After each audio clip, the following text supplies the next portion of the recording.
ഗാസയിലേക്കുള്ള Palestine അനുകൂല മാർച്ചിലേക്ക് ചേരാൻ വന്ന വിദേശ പൗരന്മാരെ ഈജിപ്ത് തടങ്കൽ വയ്ക്കുകയും കാലിൽ തൂക്കി പുറത്തേക്കെറിയുകയും ചെയ്തു.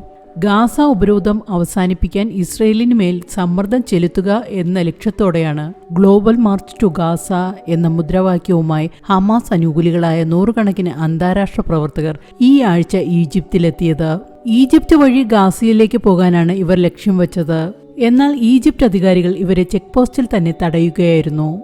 ഈജിപ്ഷ്യൻ പാസ്പോർട്ട് ഇല്ലാത്തവർ മടങ്ങിപ്പോകണമെന്നാണ് ഇവർ അറിയിച്ചത്. കെയ്റോ വിമാനത്താവളത്തിൽ വന്നിറങ്ങിയവരെ അവിടെ നിന്ന് തന്നെ തിരിച്ചയക്കുകയായിരുന്നു. വാഹനങ്ങളിൽ വന്നവരെ അതിർത്തി കടക്കാൻ അനുവദിക്കാതെ അതേ വാഹനങ്ങളിൽ തിരിച്ചയച്ചു.